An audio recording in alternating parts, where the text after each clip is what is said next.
सितंबर की last video में मैंने ब्लू लॉक सीजन 2 कवर किया था मांगा के थ्रू चैप्टर 104 तक। और अगर तुम लोग यहाँ पे हो तो आई होप तुमने वो वीडियो देख ली होगी, और अगर नहीं देखी तो पहले पार्ट 1 देख लो। और जिन्होंने देख लिया है, welcome back nakamas to another video. Thank you पिछली वीडियो पे इतना अच्छा रेस्पॉन्स दिखाने के लिए। और हाँ, पिछली वीडियो में गोजो से तुम्हें प्रॉब्लम हो रही थी तो इस वीडियो में इसागी को ले आया मैं। पहुंचे भाई। और आज मैं मांगा के चैप्टर 104 से कंटिन्यू करने वाला हूँ। आई नो तुम लोग मांगा पढ़ने आए हो, इसलिए बिना टाइम वेस्ट करे इंट्रो लगाते और वीडियो में आगे बढ़ते हैं।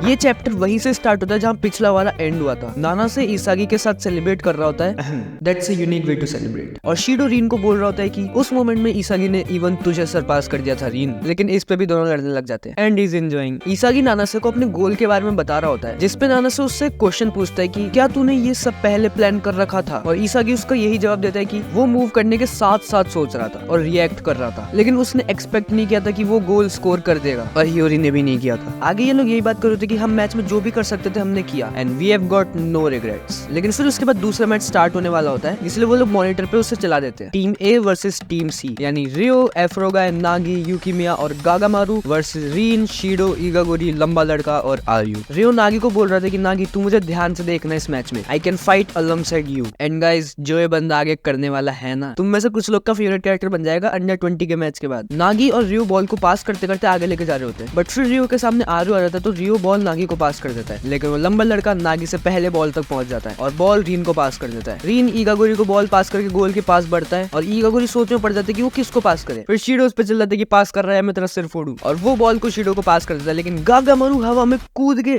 ट्विस्ट हो जाता है। आई मीन क्या है ये, कि कैसे एक्सप्लेन करूं भाई मैं इसको, रबर के बनेंगे लोग। गागामारू बॉल यूकिमिया को पास कर देता है, यूकिमिया ड्रैग सीजर करके रीन को बीट कर देता है and he be like I am the strongest one in Japan, bro thinks he is the honoured one. फिर शीडो यूकिमिया के सामने आ जाता है, बट वो अपनी पावर और स्पीड से ड्रिबल करके उसे भी बीट कर देता है। Well he is not bad, लेकिन फिर यूकिमिया को लंबा लड़का और इगागोरी ब्लॉक कर लेते हैं, तो वो एक गायरो शॉट मारता है और बॉल गोल में जा रही होती है कि सामने आर्यू आ जाता है, बट उसके भी सामने नागी आ जाता है। And we all know when it comes to ball control, no one in Blue Lock can match the genius Nagi. And this panel, man, मुझे पता है मैं पिछली वीडियो में भी कितनी बार तारीफ कर चुका हूँ इस आर्ट स्टाइल की, but this is just too good. Nagi ball control करता है और अपनी टीम का पहला गोल स्कोर करता है। This is the reason he is one of my favourite character. But wait, अगर तुम्हें लग रहा है कि नागी कूल है तो तुमने अभी न्यू ईगोइस्ट लीग नहीं देखी, मैं कवर करूंगा फ्यूचर में। रियो नागी और यूकिमिया का गेम देख के अपने आप को ये बता रहा था कि वो दोनों बहुत आगे है रियो से, बहुत अलग लेवल पे, और मैं उन तक नहीं पहुंच पाऊंगा। Reo is not enough to satisfy Nagi. I hate my brain. पहले तो रियो बस नागी के बारे में सोच रहा था, लेकिन अब वो रीन, शीडो को देख के भी समझ आता है कि ब्लू लॉक के टॉप 6 अपने अलग ही लेवल पे है, और अगर उनसे कंपेयर करो तो मैं बस एक बैलेंस प्लेयर हूँ जिसके पास कोई भी स्पेशल वेपन नहीं है। इसको मैं तुम्हें रियल फुटबॉलर्स के एग्जांपल से समझाता हूँ, जैसे क्रिस्टियानो रोनाल्डो की goal scoring ability, Lionel Messi की play making and dribbling skills, या फिर जूड बेलिंगम का फर्स्ट टच। ये इन प्लेयर्स की स्पेशलिटी है। मतलब बाकी चीजों में भी ये लोग टॉप तो है, बट इनमें ये और भी आगे है बाकी प्लेयर्स से। और ऐसे प्लेयर्स के कंपैरिजन में रियो बस एक बैलेंस्ड प्लेयर है जो कि हर चीज में 99 है और किसी में भी 100 नहीं है, और इस तरह वो कभी भी टॉप 6 को नहीं हरा पाएगा। रीन बॉल लंबे लड़के को पास कर देता है और वो आर्यू को, आर्यू लास्ट में बॉल रीन को असिस्ट कर देता है एंड दे स्कोर 1 ईच। अब तो रियो लिटरली बीच मैच में डिप्रेशन में चला गया, but then he pulls himself back and game restart होता है। यूकिमिया बॉल को आगे लेके बढ़ रहा होता है कि रीन उसे ब्लॉक कर देता है, लेकिन बॉल को रियो रिसीव कर लेता है। रियो समझ जाता है कि अपनी 99 की लिमिट को वो क्रॉस नहीं कर सकता, लेकिन अपनी 99 की स्टैट्स को यूज करके वो टॉप 6 में से किसी की भी प्ले स्टाइल को रेप्लिकेट तो कर ही सकता है ना। And Rio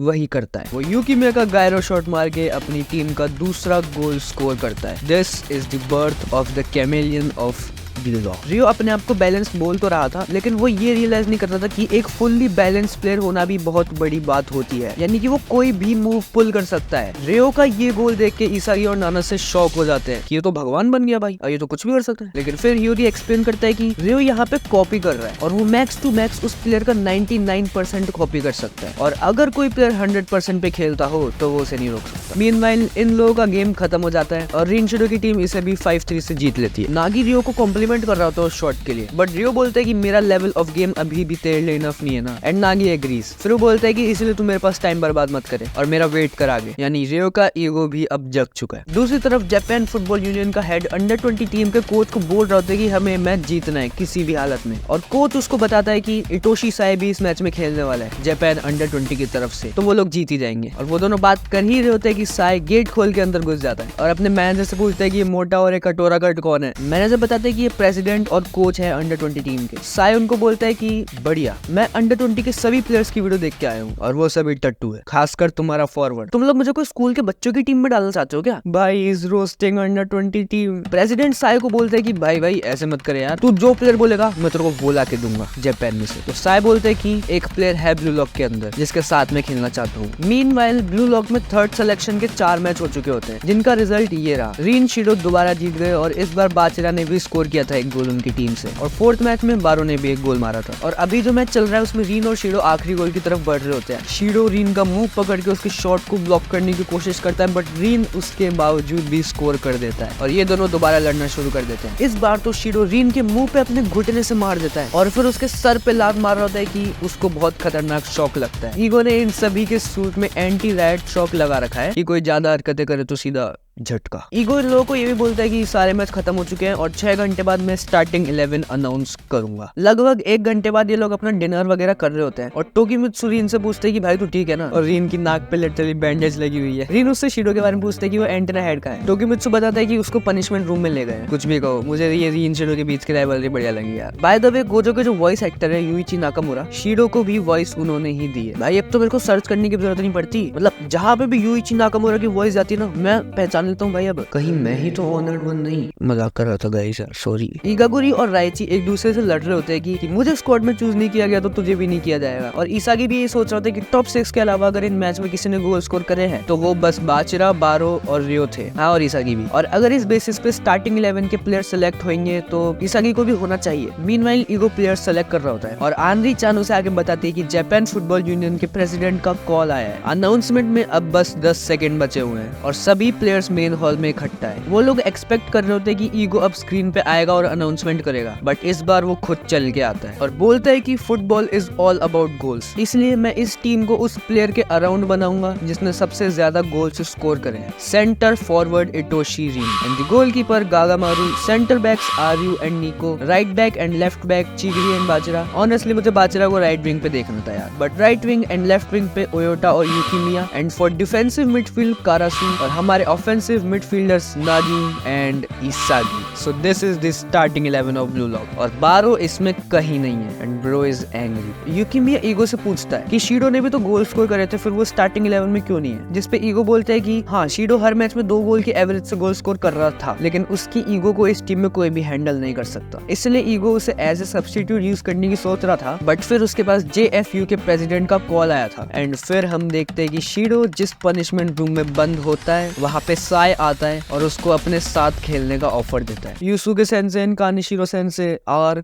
cooking. ईगो ने बताते कि साई ने शीडो को अपने साथ खेलने के लिए चुना है और तुम में से किसी को भी नहीं, और ये सुन के रीन के अंदर आग जलने लगती है। I mean, उसका भाई है यार। उन लोगों को वो ये भी बताते कि 15 दिन बाद मैच होने वाला है। बेंच प्लेयर्स और प्लेइंग 11 को गिन के टोटल 23 प्लेयर्स सेलेक्ट होंगे। बेंच प्लेयर्स अभी सेलेक्ट होने बाकी है, इसलिए इन 15 दिनों में तुम लोग एक टीम की तरह ट्रेन करोगे, क्योंकि अभी तक तो ये लोग अपनी इंडिविजुअल स्किल्स पे फोकस्ड थे, लेकिन अब उन्हें ये मैच जीतने के लिए कोऑर्डिनेशन करना होगा। मैं ये मांगा पढ़ चुका हूँ, but I don't know why मैं दोबारा एक्साइटेड हो रहा हूँ इस मैच के लिए। दूसरी तरफ जापान अंडर 20 की भी मीटिंग चल रही होती है, लेकिन शीडो वहाँ पहुंच के आतंक मचा देता है। वो अंडर 20 टीम के स्ट्राइकर का शर्ट टेबल में मार देता है और फिर दोबारा उसे लात मार रहा होता है कि अंडर 20 का कैप्टन आगे उसे रोक देता है और हमें अंडर 20 टीम के डिफेंडर्स दिखाए जाते हैं। यानी तुम लोग ये समझ सकते हो कि ये टीम मेनली अपने डिफेंस के लिए जानी जाएगी। ब्लू लॉक में ट्रेनिंग का डे 1 चल रहा होता है और चिगरी, बाचिरा, इसागी जापान अंडर 20 के डिफेंडर्स के बारे में बात कर रहे होते हैं कि उनकी टीम डिफेंसिवली बहुत स्ट्रॉन्ग है और उनका जो 19 साल का कैप्टन है वो इटाली की एक फुटबॉल लीग सीरी ए में भी खेला हुआ है। फिर उनका मॉर्निंग सेशन ओवर हो जाता है और इसागी कॉरिडोर में चलते चलते देखता है कि रीन अभी भी वर्कआउट कर रहा होता है और वो उसको रुकने के लिए बोलता है, but he is fired up क्योंकि वो अब फाइनली साई के अगेंस्ट खेलेगा। उसका भाई मुझे एहसास ही किया था। इसागी फिर रीन को वाटर ऑफर करता है। रीन एक बार रिफ्यूज करता है लेकिन फिर ले लेता है और इन सबकी ट्रेनिंग खत्म होने के बाद ब्लू लॉक में मीटिंग होती है जिसमें ईगो इन्हें फ्लो कॉन्सेप्ट के बारे में बता रहा होता है जो कि इसागी के साथ हुआ था थर्ड सिलेक्शन के पहले मैच में। ईगो बताता है कि फ्लो एक स्टेट ऑफ इमर्शन है, वो स्टेट ऑफ माइंड जब कोई इंसान अपने काम पे इतना फोकस्ड हो जाता है कि उससे उसकी आसपास की सराउंडिंग के बारे में या टाइम के बारे में कुछ नहीं पता होता। और ये सिर्फ फुटबॉलर्स के साथ नहीं होता, ये किसी के भी साथ हो सकता है। लाइक मैं जो इस वीडियो को बना रहा हूँ या तुम जो इसे देख रहे हो। लेकिन मेन क्वेश्चन तो ये कि उस स्टेट ऑफ माइंड में कैसे पहुंचा जाए। उसके बहुत सारे तरीके हैं but Ego is talking about challenge centred focus. Ego इन लोगों को ये एक ग्राफ से समझाता है जिसमें एक साइड पे चैलेंज होते हैं और एक साइड पे स्किल। कि मान लो तुम्हारी स्किल अभी इस पॉइंट पे है लेकिन तुम तुम्हारे लिए जो चैलेंज सेट कर रहे हो वो यहाँ पे है। अगर ये सिचुएशन होगी तो तुम एंशियस हो जाओगे। बट वही अगर तुम्हारी स्किल यहाँ पे है और तुम तुम्हारे लिए जो चैलेंज सेट कर रहे हो वो बहुत लो है तो तुम बोर हो जाओगे। लेकिन अगर तुम तुम्हारे लिए जो चैलेंज सेट कर रहे हो वो तुम्हारी स्किल के अप्रोक्सीमेटली इक्वल है then you will enter flow. और अपनी इस चैलेंज करने की एबिलिटी और स्किल को एनहांस करने के लिए तुम्हें अपनी ट्रेनिंग इंक्रीज करनी होगी। ईगो इन सबसे पूछता है कि जापान अंडर 20 का चैलेंज तुम्हें बोर कर रहा है या तुम्हें एंशियस बना रहा है। और इसागी के लिए ये एक ऐसा चैलेंज है in which he can immerse himself in. और इसागी को अपनी फ्लो स्टेट रीच करने के लिए एक ऐसा गोल ढूंढना होगा जो कि उसके अलावा कोई भी नहीं स्कोर कर सकता। जब इन सब की ट्रेनिंग खत्म हो जाएगी blue lock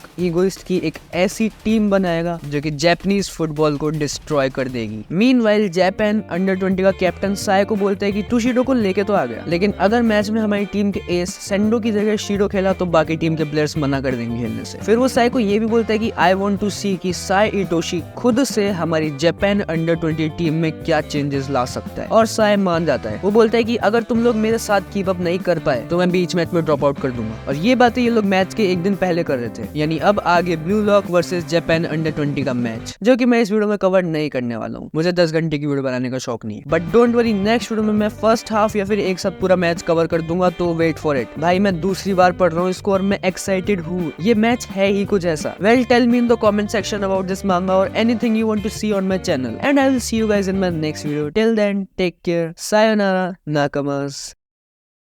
You can keep up. I'm too fast. Put my pen. Then I'm gone. Go. Everything is temporary, but a Dakar in BTS is permanent. Yusuke Nomura and Muneki. Jadu. आधे घंटे की recording